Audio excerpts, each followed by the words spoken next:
नमस्कार, आप देख रहे हैं हर टॉक भारत। मैं हूं दिवाकर विक्रम सिंह। इस समय हमारे साथ दो खास मेहमान हैं और दोनों अपने अपने क्षेत्र में उस विषय में महारत हासिल रखते हैं और दोनों पठन पाठन से संबद्ध हैं, अर्थात प्रोफेसर्स हैं। और इस समय हमारे साथ शक्ति जायसवाल सर जुड़ रहे हैं, जो उत्तर प्रदेश से आप एक विश्वविद्यालय और कॉलेज से जुड़े हुए हैं और प्रोफेसर हैं। और हमारे साथ प्रोफेसर रवि रमेश जुड़े हुए हैं, जो जवाहरलाल नेहरू यूनिवर्सिटी के इंटरनेशनल स्टडीज के प्राध्यापक हैं, उससे जुड़े हुए हैं। और आज हम एक ऐसे मुद्दे पर बात करेंगे जो ईरान, इजराइल और अमेरिका से संबद्ध नहीं है। खबर जरूर आपको दे देते हैं क्योंकि आपकी बड़ी चाहत रहती है। तो एक खर्ग आइलैंड जो ईरान का है, उस पर अटैक किया है अमेरिका ने, और अब बूट्स ऑन ग्राउंड, जिसको तमाम विशेषज्ञ नकार रहे हैं। हॉट टॉक भारत पर जाकर देख सकते हैं, मेरे अपने एनालिसिस में कहा है अमेरिका अपनी सेना जरूर उतारेगा क्योंकि ये उसकी इज्जत और पानी का सवाल है। खर्ग आइलैंड पर आक्रमण करने का मतलब क्या है, हम किसी और वीडियो में समझाएंगे, क्योंकि आज मैंने आपसे कहा कि दो सुधी विद्वान हमारे साथ बैठे हुए हैं।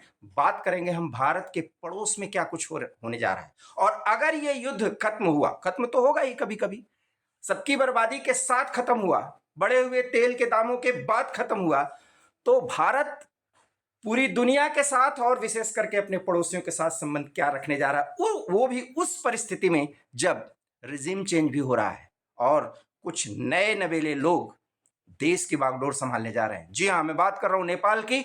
नेपाल में बालेन शाह अगर प्रधानमंत्री बनते हैं तो भारत को उनके साथ जुड़ना है और अपने छोटे भाई, नहीं जी नहीं, छोटे भाई हम गलत कह रहे हैं, ये जानबूझ करके हमने छोटे भाई शब्द का इस्तेमाल किया क्योंकि छोटे भाई नहीं, बराबरी के दर्जे का एक ऐसा पड़ोसी जो सम्मान चाहता है, स्वाभिमान चाहता है और साथ साथ भारत के साथ रोटी और बेटी का संबंध भी बनाए रखना चाहता है। कैसे ये सब कुछ संभव होगा अगर 35 साल का एक हुआ उस नेपाल की गद्दी को संभालेगा जहां चीन ने बहुत कुछ गड़बड़ झाला कर दिया है। क्या होगी आगे की स्थिति, इन दोनों विद्वानों से पूछेंगे। सबसे पहले शक्ति सर, चूंकि आज पहली बार जुड़ रहे हैं हार्ट टॉक भारत से, और उनसे ही हम सवाल करते हैं, किस नजरिए से देख रहे हैं आप इस पूरे बदलाव को जो नेपाल में होने जा रहा है?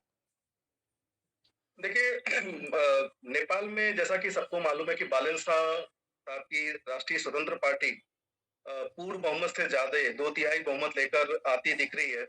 और बहुत सा आस बहुत सी आशावादी चीजें भारतीय लोगों को और नेपाली लोगों को, दोनों लोगों को है।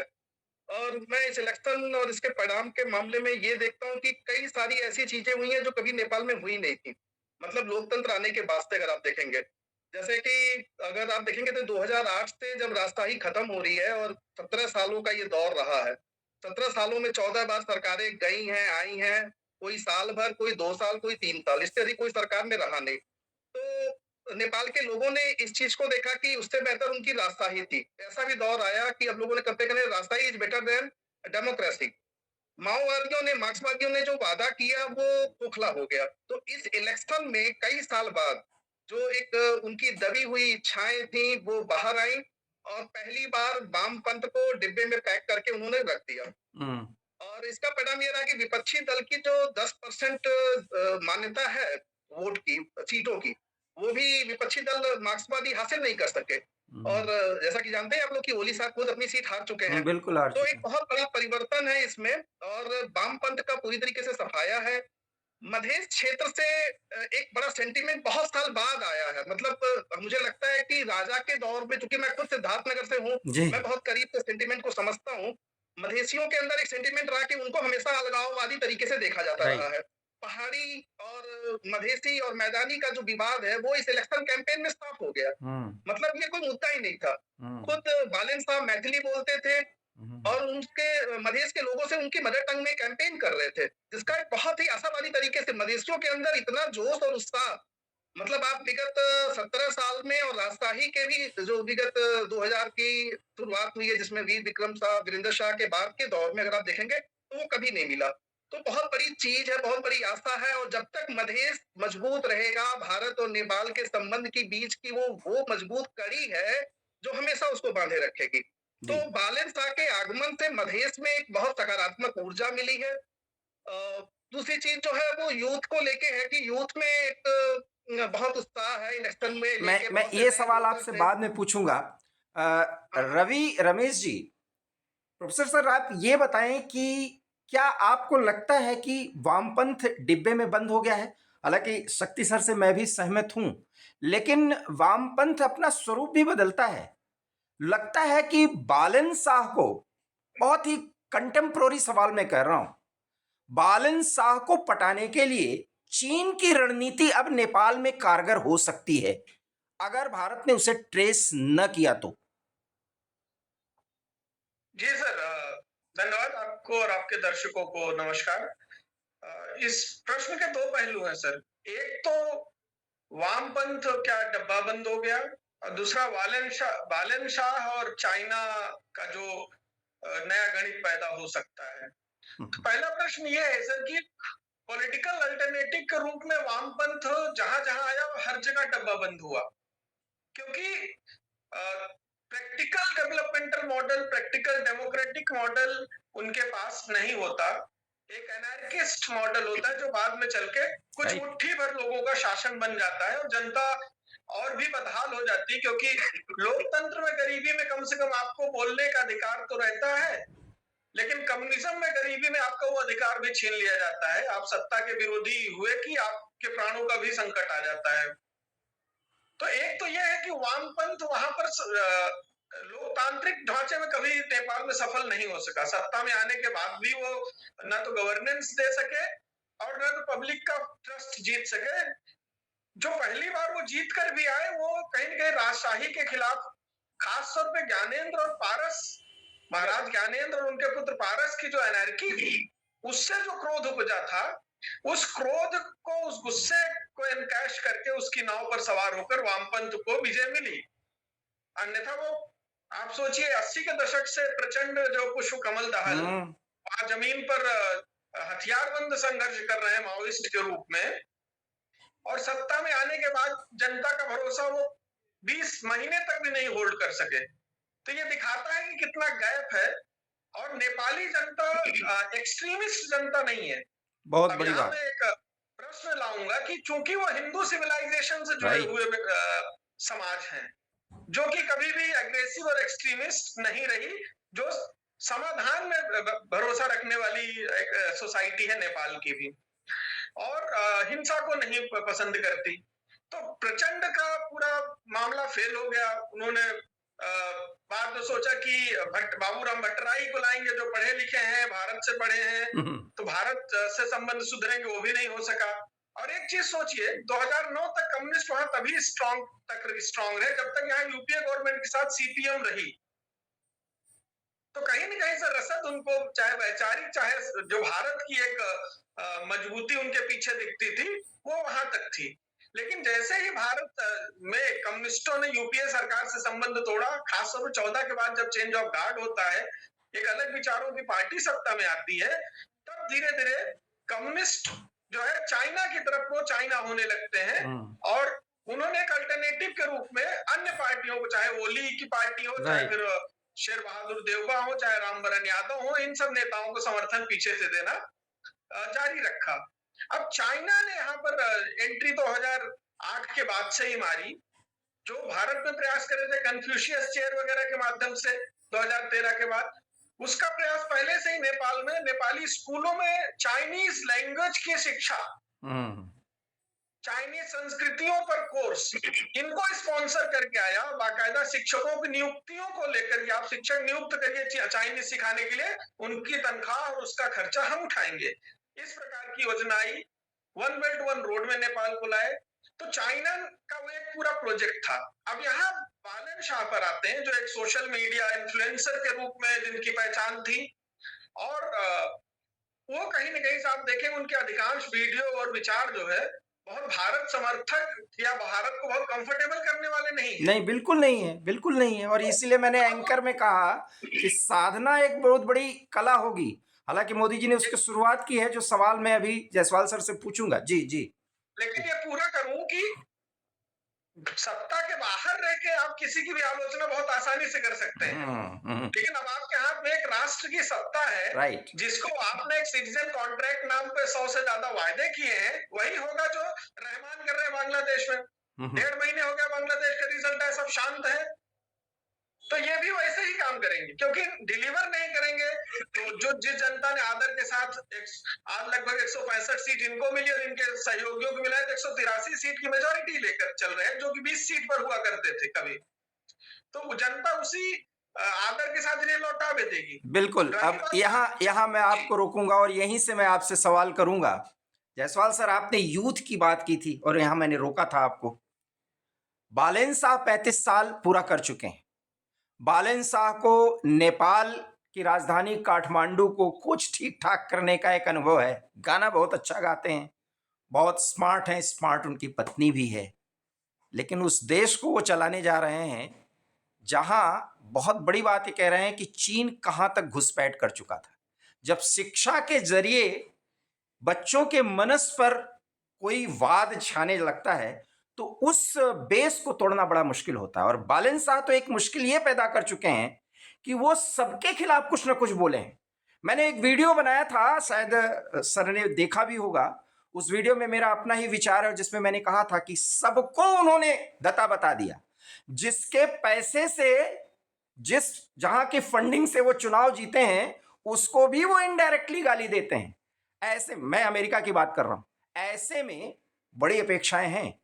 यूथ दौड़ा दौड़ा के मंत्रियों को मार चुका है, ये सब ने वीडियोस में देखा है।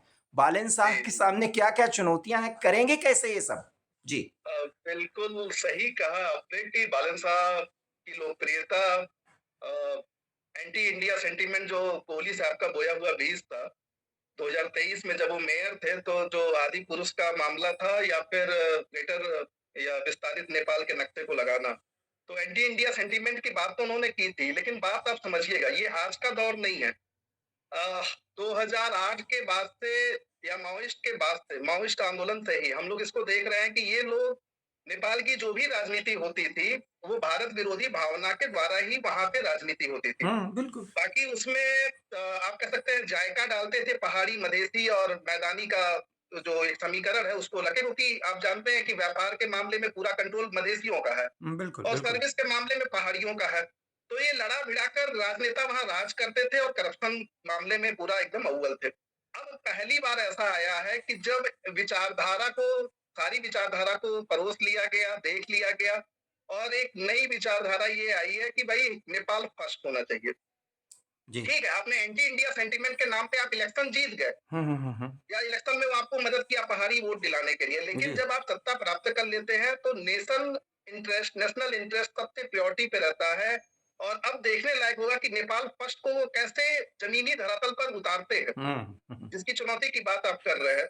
और रही बात राजनीति की, तो राजनीति का ये नेचर है, मैं इसको बुरा नहीं मानता। सत्ता प्राप्त करने के लिए हमारे यहाँ भी घरेलू राजनीति में होता है कि हम लोग दूसरे के दलों को दूसरी आलोचना करते हैं, उसके बाद फिर जब जीत जाते हैं, जब सरकार में बैठते हैं, तो फिर विकास करना है, क्योंकि विकास जो आपने कहा, इंगित किया कि अब उनके ऊपर जिम्मेदारियां हैं। विकास का जो एजेंडा उन्होंने किया था, वो रोल मॉडल कैसे वो जमीन पे उतारेंगे, क्योंकि वो अक्सर इलेक्शन कैंपेन में कहते थे कि हम इसको स्विट्जरलैंड बनाएंगे। अब स्विट्जरलैंड और नेपाल में बहुत फर्क है, आप समझिए। तो स्विट्जरलैंड बनाने के लिए, टूरिज्म को डेवलप करने के लिए आपको भारत से अच्छे संबंध रखने होंगे। मैं आज की बात बता रहा हूँ आपसे कि आज के दौर में भी अगर हम लोगों की गाड़ियां नेपाल में जा रही हैं, इंडियन गाड़ी, तो वो वहां पे ऊपर परेशान कर रहे हैं, पोखरा और काठमांडू में। क्यों परेशान कर रहे हैं? वो कहते हैं कि आप नेपाली टैक्सी लेके आओ।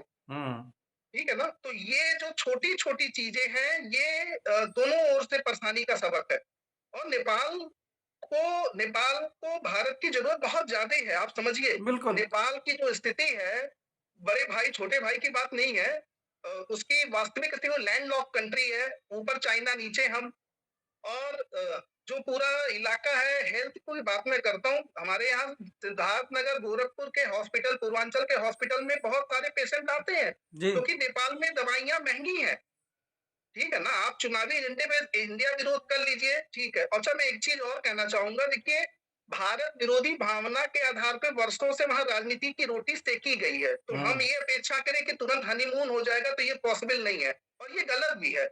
ट्रस्ट डेफिसिट जो है उसको अगर ट्रस्ट सरप्लस में हमें कन्वर्ट करना है, विश्वास बहाली करनी है, तो हमें रिश्तों में संबंध को समय देना होगा। हमें आपसी विश्वास को जनरेट करना होगा, क्योंकि वहां पे भी भड़की हुई भावनाएं हैं। पहले वो आग ठंडा होगा, फिर उस पे बैठ के बातचीत होगी। जैसे हम चाइना से करते हैं, फॉर एग्जाम्पल चाइना से हम सीमा वार्ता हमारी चलती है, लेकिन ट्रेड हमारा हो रहा है ना। तो अगर जो हमारे नेपाल के जो एंटी इंडिया सेंटीमेंट है, for example Lipu lake, Limpiyadhura, काला राइट। पानी, व्हाटएवर जो भी है, तो वो उस पे हम डायलॉग्स जारी रखेंगे। लेकिन हमको जरूरी क्या है, जो पीपल टू पीपल रिलेशन है नेपाल के साथ, जो बॉन्डिंग हमारी रिलीजियस कल्चरल बॉन्डिंग है हमारी, उनकी जरूरतें हैं स्वास्थ्य की, शिक्षा की, जो हम बहुत सस्ते में बहुत अच्छा देते हैं। आप विश्वास नहीं करेंगे, कपड़े के मामले में आज नेपाल के बॉर्डर पे हम लोग जो मार्केट जाते हैं ना, वो कपड़े बहुत महंगे हैं और इंडिया में कपड़े बहुत सस्ते हैं। नेपाली धोखा खा रहे हैं, और सिर्फ एक सत्ता के कारण, जो एक मानसिकता थी एंटी इंडिया सेंटीमेंट। आपको इंडिया से नहीं लेना है, आपको चाइनीज लेना है, चाइनीज लेना बहुत है। बड़ी बात कह चाइनीज गए का सर। नाम। बहुत हाँ। बड़ी बात आप कह गए। मैं यही बात अब प्रोफेसर रवि सर से पूछूंगा। मैं आपकी बात यहीं से शुरू करूंगा। रवि सर, ये इतना बड़ा चैलेंज है, मोदी जी को एक बहुत बड़े टास्क पर काम करना है, क्योंकि ये एंटी इंडिया सेंटिमेंट्स वहां खत्म करने के लिए, और चूंकि जेनजीज की सरकार है, आ जाते हैं ना, जेनजीज की सरकार है, तो यूथ की बात आप दोनों कर रहे थे। इस यूथफुल नेशन को, यूथ ओरिएंटेड सरकार को एक यूथफुल पड़ोसी मिल जाए उस माइंडसेट का, तो दोनों बात बहुत अच्छे से आगे बढ़ सकती है। क्योंकि मार्क्सिस्ट तो, वामपंथी तो लीक पर चलते हैं, दिखाते हैं मॉडर्निटी, मॉडर्न नहीं होते जी। देखिए, ये मोदी जी की चिंता का विषय सिर्फ इतना है कि भारत के हितों की रक्षा कैसे हो, और भारत की जो विदेश नीति में जो बदलाव आया वो ये कि हमने किसी के देश में लोकतंत्र, आर्थिक विकास का ठेका नहीं ले रखा है। अगर आप इच्छुक है साथ चलने को तो हम आपके साथ आएंगे, अन्यथा हम अपने हितों की रक्षा, अपने बॉर्डर की सुरक्षा करना जानते हैं। ये हमने श्रीलंका के विषय में भी देखा, बांग्लादेश के विषय में भी देखा, अब नेपाल के विषय में भी देखा। तीनों जगह जहां पर जन विद्रोह हुए, लगभग सेम पैटर्न के और लगभग सेम ताकतों का हाथ तीनों जगह रहा। भारत ने एक इक्वी डिस्टेंस, समान दूरी बनाए रखी कि हम इस पे पूरी तरह से अलर्ट हैं, हम इसे इग्नोर नहीं कर रहे हैं। लेकिन आप ये मत समझिए कि आप ब्लैकमेल करेंगे हमें कि आप हमें ये दो, नहीं तो हम इनके साथ चले जाएंगे। आज भारत की नीति यह है कि आप जिसके साथ जाना चाहे जाओ, उसके परिणाम भी आपको ही भुगतना पड़ेगा। परिणाम भुगतते समय आप हमसे सहायता ना लीजिए, अपेक्षा मत करिए। तो कहीं ना कहीं नेपाल वो सबक सीख चुका है। इस विद्रोह के बाद तो कम से कम वो सबक सीख चुका है कि वो स्वीकार करें या ना करें, एक तबका नेपाल का, पहाड़ी तबका, भले भारत विरोधी सेंटिमेंट में रहे, लेकिन आज भी आप देखिए कि वो अग्निवीर योजना में भी लाइन लगाने को तैयार है। बिल्कुल, मैं वही सवाल करने ही जा रहा चुनाव था। की एक मुद्दा रहा कि अग्निवीर योजना से आए हुए लोगों को यहाँ की सेना, भारत की तरह सेना में, पुलिस में, सुरक्षा बलों में अब्सॉर्ब करने की नीति आप बनाइए। इस बार उनके यहाँ चुनाव में ये मुद्दा भी रहा है। बैंकिंग मुद्दा रहा है कि भारत का यूपीआई जो है, आप पूरी तरह से यहाँ पर यहाँ के बैंकिंग में लाइए, जिससे ट्रांसपेरेंसी आए और जनता के लिए बैंकिंग सुगम हो। बाकी प्रोफेसर शक्ति जी ने कहा कि किस तरह से वहां जो कॉस्ट ऑफ लिविंग है बहुत हाई है एज कंपेयर टू इंडिया, और जबकि वहां की करेंसी आप देखिए तो भारत की करेंसी से 30% कमजोर है। तो आप एक और बालन शाह ने यहाँ जो वादा किया है कि पर कैपिटा इनकम 1450 से बढ़ा के 3000 डॉलर कर देंगे। उनका लक्ष्य है कि 50% तक वो इकोनॉमी 5 साल में अपग्रेड करेंगे। आईटी सेक्टर में निवेश वो 100 बिलियन का करवाएंगे। 100 बिलियन के इकोनॉमी क्रिएट करेंगे, ये भी उन्होंने कहा है। सब तो कहना तो बड़ा आसान है। जी जी जी। आप देखिए कि आप इन सब चीजों में, और निवेश का आप माहौल देखें तो नेपाल में भले केपी शर्मा ओली के समय में लगभग 40% विदेशी निवेश बढ़ा था, हालांकि उसमें बड़ा हिस्सा चाइना का था और विदेशों का था। एनर्जी सेक्टर में, इंफ्रास्ट्रक्चर में भारत का भी एक बड़ा निवेश था। लेकिन जब क्रांति के दौर में ये जो जनविद्रोह हुआ, इस दौरान वो 40%, 32% गिर भी गया। मतलब उस 40% सिर्फ 8% बचा। तो वहां की होटल इंडस्ट्री आज पूरी तरह से तबाह है। जो टूरिज्म उनका जो एक प्राइम इकोनॉमिक का सोर्स है, वो तबाह। तो भारत की जो नीति है, निश्चित रूप से ये है कि आप भारत के विरोध में जाने वाली शक्तियों को तो वहां नहीं पनपा सकते। इसमें भारत को कोई संदेह नहीं है और नेपाल को भी कोई संदेह नहीं, जो जानता है भारत बहुत सख्ती से निपटेगा ऐसे सेंटिमेंट से। दूसरी चीज कि नेपाल की जो जनसंख्या का एक बहुत बड़ा भाग भारत के लगभग हर शहर में आज रह रहा है, और एक आम भारतीय की तरह रह रहा है, उसे यहाँ कोई दिक्कत नहीं है। जैसे मतलब उनको भारत के लोग बड़े प्रेम से रहते हैं, क्योंकि वो हिंदू है तो भारत के सारे त्योहार मनाते हैं, भारत के रीति रिवाज मनाते हैं, तो कहीं भी उनको एक विषमता दिखती ही नहीं। तो इतने बड़े भाग को, और इलेक्शन में उनका वो ये भी है कि डायस्पोरा जो हमारा है नेपाल का, और उनको जो जैसे एनआरआई का कॉन्सेप्ट हमारे यहाँ पीआईओ का कॉन्सेप्ट है, ये कॉन्सेप्ट लाने की बात उन्होंने भी की है कि इसको हम और स्ट्रक्चर्ड करेंगे, जिससे जो बाहर रह रहे हैं उनको भी नागरिकता की सुविधा दी जा सके और उनको भी नेपाल राष्ट्र की तरफ से सेवाएं दें। तो प्रधानमंत्री नरेंद्र मोदी और उनकी सरकार की जो नीति, हम तो भाई उन्हें माता सीता और भगवान बुद्ध के घर की तरह मानते हैं। तो हम भारतीयों के मन में तो नेपाल कोई दूसरा एक सभ्यता है ऐसा आया ही नहीं। हाँ, दूसरा राष्ट्र है, ये हमेशा आदर पूर्वक भारत ने स्वीकार किया, हमेशा से। अंग्रेजों के काल में भी, अंग्रेजों के काल के बाद भी राजशाही रही तब भी, कि आप एक स्वतंत्र राष्ट्र हो, उसी तरह जैसे भूटान को हम आज भी स्वीकार करते हैं। लेकिन जब आप एक आइडियोलॉजिकल गेम खेलेंगे भारत के साथ, एक एजेंडा ड्रिवन गेम खेलेंगे और कोशिश करेंगे कि जो इक्विवेलेंस है चाइना और नेपाल, इनके बीच में बफर स्टेट होने का हम फायदा उठा लें, तो आपका अफगानिस्तान जैसा हाल हो सकता है।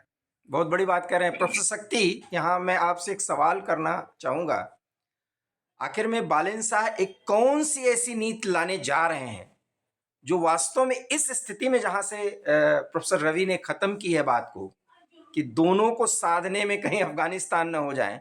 साधना तो एक मजबूरी है, लेकिन टिल्ट दिखना चाहिए कि एक तरफ टिल्ट कुछ ज़्यादा है, और निश्चित रूप से वो भारत हो सकता है। जी जी, बात आप सही कह रहे हैं। सौदेबाजी राजनीति का एक अंग है, हर चीज का अंग है। हम बिजनेस में जाते हैं, व्यापार करते हैं तो सोचते हैं, तो नेपाल अगर सोचता है कि इंडिया चाइना में अच्छा मिले तो कोई बुराई नहीं है, लेकिन जो दोनों में सौदेबाजी करे वो लॉन्ग टर्म होना चाहिए, बेनिफिशियरी।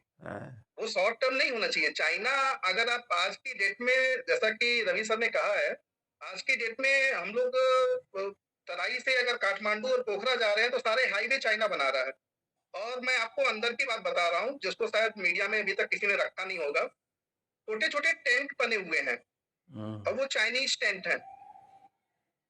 और अंदर कौन है, जाहिर सी बात है, हम लोग बहुत ज्यादा उसमें जा नहीं सकते। और रोड बना, और चाइना कितना बड़ा समाज सेवक है ये कहीं छुपा नहीं है। जहां भी उसने मदद किया, उसको कैसे उसने दोहन किया। तो अब मामला यह कि ये सारे इंफ्रास्ट्रक्चर केपी शर्मा ओली के द्वारा संरचित किए गए हैं। ओली साहब जब इंडिया आते थे तो शुरुआत तो बड़ी अच्छी करते थे, भारत मैत्री संबंध और रोटी बेटी संबंध, लेकिन जब उनको जाना होता था तो आखिरी घंटे में वो अपनी लिपू लेक, लिम्पियाधुरा, काला पानी और ये बात कह के भागते थे। और नेपाल में रहते थे तो पूरी तरीके से उन्होंने एंटी इंडिया सेंटीमेंट को ही खड़ा किया है। तो भारत के लिए बड़ी चुनौती जो कि आपने कहा, बालन साहब मैं थोड़ा सा रोकना चाहूंगा सर। ये क्लियर कर दूं, लिपुलेख, लिम्पियाधुरा और काला पानी, ये 3 शब्द का इस्तेमाल कर रहे हैं। ये उत्तराखंड और नेपाल के बॉर्डर पर वो स्थान है जिस पर नेपाल अपना क्लेम करता है और भारत अपना क्लेम। हालांकि नेपाल के क्लेम में वामपंथी जिद है जो 20 सालों तक उसको आगे बढ़ाया गया। वास्तव में ये मामला भी सुलटाया जा सकता है, और इसीलिए मैंने शुरुआत में ही कहा था कि बालन शाह के सामने इतनी बड़ी चुनौती है कि शायद अभी नेपाल के वास्तविक मुद्दों की ही उनको समझ ही नहीं है। जी, आप कुछ बात कर रहे थे। बिल्कुल बिल्कुल सही कह रहे हैं। और देखिए, बहुत बचपन से हम लोगों को समझाया गया कि अगर हमारा नेता कोई चीज बोलता है, नेता का मतलब हमारा प्रधानमंत्री, हमारे देश का भी या किसी भी देश का प्रधानमंत्री अगर बोलता है, ऐसे भी बोले कि भारत पाकिस्तान में मोहब्बत है, तो सेंटीमेंट उसी तरह से बनेगा। फिर वही क्रिकेटर हमको अच्छे लगने लगेंगे। तो अगर हमारे हुक्मरान अच्छा बात बोलते हैं, पॉजिटिव बात बोलते हैं, नेपाल के बालन शाह अगर भारत के बारे में, क्योंकि आप देखेंगे अमरेश सिंह जो जेएनयू से आए हुए हैं, और अमरेश मधेश से चुनाव जीत रहे हैं, उन्होंने तो कई जगह बीबीसी न्यूज में खुलकर बोला कि हम भारत को अच्छा मानते हैं, भारत से हमें लाभ लेना है, और बहुत पॉजिटिव बोला। और उसको देख के इम्पैक्ट, इलेक्शन कैंपेन की बात कर रहा हूँ, ओली मजबूर होकर भारत मैत्री की बात इलेक्शन कैंपेन में भी दोहराने लगे थे। लेकिन पब्लिक उनकी करतूतों को जान गई थी कि वो अंदर से कुछ और, वो बाहर से कुछ और है। तो वो एक्सपोज हो गए थे कोहली साहब। और बैलेंस शाह ने जो वादे किए हैं, उन वादों पे खरे उतरने के लिए उनके पास बहुत से ऑप्शन है और बहुत यूथ है, अच्छे सिंगर हैं। और देखिए, आजकल युवाओं को दो चीजें बहुत करीब से जोड़ती है, और भारत और एशिया के देशों में खास तौर से, एक फिल्में और दूसरा क्रिकेट। सिद्धार्थ नगर मेरे घर के बगल में ही एक लड़का नेपाल की क्रिकेट टीम का हिस्सा था। वो यद्यपि वो टाइम नहीं पाया बैटिंग करने का, मतलब वो 12वें 13वें नंबर पे था, लेकिन खेलने गया वसीम।